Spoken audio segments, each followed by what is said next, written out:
Salut à tous, c'est Baptiste de MGK Photographie et aujourd'hui on se retrouve pour parler de mon workflow en argentique. C'est parti!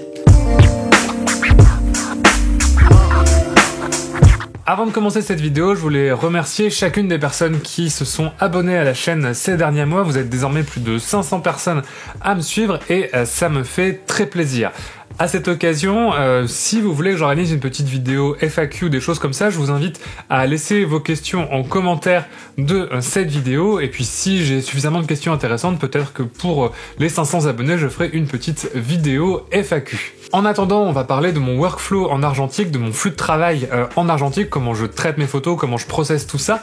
J'avais déjà fait une vidéo sur le sujet il y a quelque temps au tout début de la chaîne, mais il y a pas mal de choses qui ont pu changer depuis, et donc je me suis dit que voilà, pour les 500 abonnés, c'était pas mal de faire une petite update de cette vidéo. Le maître mot de mon flux de travail, au fur et à mesure du temps que j'ai passé à pratiquer la photographie argentique, ça a été le contrôle. L'idée, ça a été qu'au fur et à mesure de ma pratique, au fur et à mesure de mes investissements, ça a été d'avoir le plus de contrôle possible sur mon image et sur le résultat final de mon image. C'est quelque chose qui est partagé par beaucoup de photographes en argentique et je pense qu'il vient pour le coup du numérique, parce que c'est vrai qu'avec la prise de vue numérique, on contrôle toutes les étapes de la prise de vue jusqu'au post-traitement, voire jusqu'à l'impression, avec le mini labo numérique qu'est Lightroom ou que sont Photoshop, etc., etc.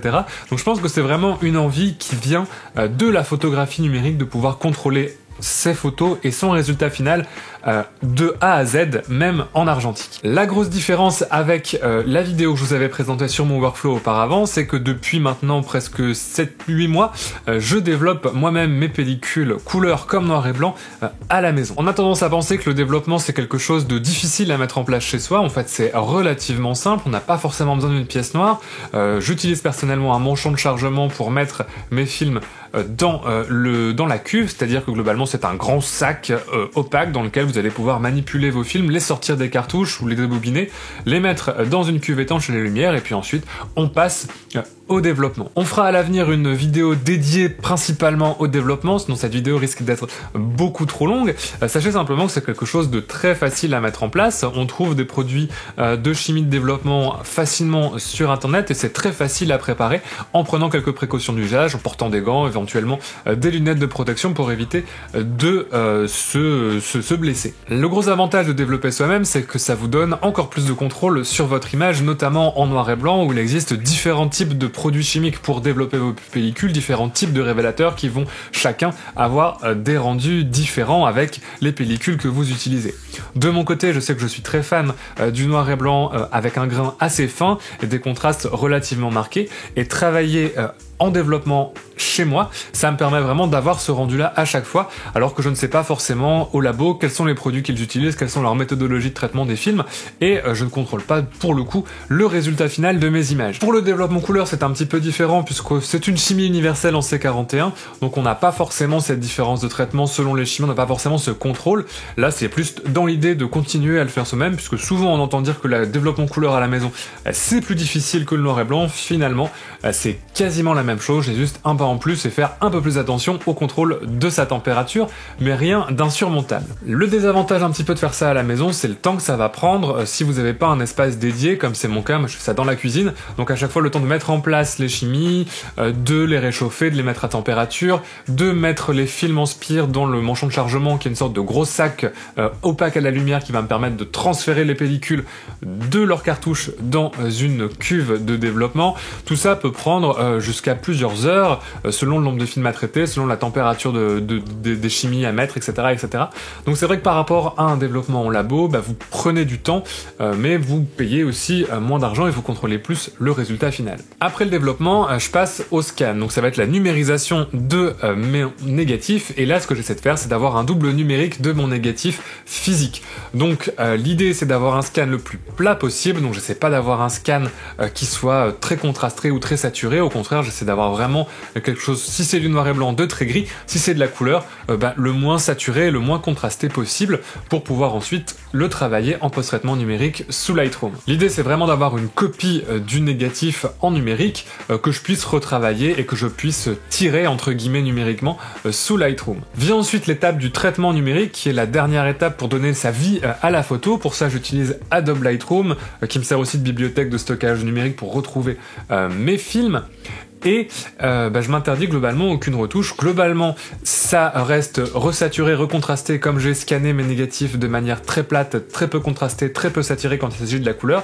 Forcément, ça va repasser par ce retravail de dynamique de l'image. Globalement, j'essaie de respecter la balance du film, etc., de pas trop toucher à la balance des blancs, mais ça m'arrive effectivement de corriger des teintes, notamment sur des portraits, pour avoir des teintes de peau les plus naturelles possible. Globalement, c'est après à chacun de choisir quelle sera sa limite en termes de retouche numérique par rapport à son négatif. Vient ensuite le moment du stockage et de l'archivage. Alors, pour les négatifs physiques, j'utilise un grand classeur dans lequel je range toutes mes pochettes cristal. Sur chacune des pochettes, j'inscris l'appareil photo utilisé pour cette pellicule, le film utilisé et la date approximative, souvent le mois et l'année, de la prise de vue des photos. Des fois, quand c'est un projet particulier, j'inscris également, si c'est une pellicule pour tel projet de portrait ou tel projet de série, j'inscris que c'est sur ce négatif-là qu'il y a les photos. Numériquement, j'ai exactement le même traitement par année, par appareil et par mois, ce qui me permet en fait de retrouver très facilement une photo à l'autre. Je sais exactement quel appareil a pris quelle photo. Ça me permet également, quand je travaille pour les reviews ou les choses comme ça pour cette chaîne, de pouvoir trouver des images d'exemple plus facilement puisque j'ai noté toutes les informations techniques et de date sur le négatif. Vient ensuite la longue période d'editing qui là n'est pas limitée dans le temps puisque c'est quelque chose que je fais au fur et à mesure de mes publications, au fur et à mesure de mes séries, puisque ça va être le choix des différentes images que je vais montrer au public et les images qui vont rester bien au chaud dans mon disque dur. Donc ça c'est quelque chose qui prend du temps, c'est quelque chose que je fais au fur et à mesure en voyant des images, en revoyant, en essayant de construire des séries. Je sais que j'ai plusieurs séries en cours que j'alimente régulièrement en photo et qui nourrissent ma pratique au quotidien. Cependant il y a des fois des séries, des patterns que je ne connaissais pas dans ma création et qui apparaissent au fur et à mesure quand je revois des images ou quand je me plonge dans des images que j'ai fait auparavant et je me dis tiens c'est marrant, tel pattern revient souvent dans ma création et ça me permet peut-être de réfléchir à ma pratique et d'avancer. À ce propos, j'ai créé récemment un petit site internet où je publierai plus régulièrement les différentes séries photos. Vous connaissez peut-être emgkphotographie.fr qui est mon site commercial, mon site pro, et ça manquait pour moi d'une plateforme où je puisse mettre mes projets personnels, où je puisse parler des différentes séries plus artistiques et plus créatives que je poursuis. J'ai donc créé un sous-domaine de ce site qui vous permettra à vous de retrouver toutes les séries que j'ai en cours. Alors le lien sera dans la description, ça s'appelle fineart.emgkphotographie.fr. Vous retrouvez le lien en bas, donc dans la description si vous voulez aller jeter un œil. C'est quelque chose qui sera en cours et qui sera alimenté régulièrement, mais vous pouvez déjà le mettre dans votre barre de favoris si ça vous intéresse de suivre les différentes séries et les différents projets créatifs et artistiques que je puisse avoir. Pour terminer cette vidéo, vous voyez que ma façon de travailler en argentique, c'est pas quelque chose d'hyper original, c'est simplement quelque chose où j'ai essayé d'avoir le plus de contrôle possible sur mon image. La prochaine étape, ce serait de pouvoir tirer les photos moi-même, donc avec un agrandisseur, au moins un agrandisseur noir et blanc pour pouvoir faire du tirage et vraiment maîtriser l'ensemble de la chaîne de production de mes photos. Ce serait vraiment top. Mais là, c'est vrai que pour l'instant, l'appartement est totalement blindé de trucs, de photos, de musique, etc. C'est difficile de trouver la place pour caser un agrandisseur. J'espère en tout cas que cette vidéo t'aura plu. N'hésite pas à laisser un commentaire. Je rappelle, pour la petite FAQ, pareil, si tu as des questions, laisse-les en commentaire. N'hésite pas à t'abonner pour suivre la suite de mes aventures en photo. Et je te dis à très bientôt. Bonne photo. Salut!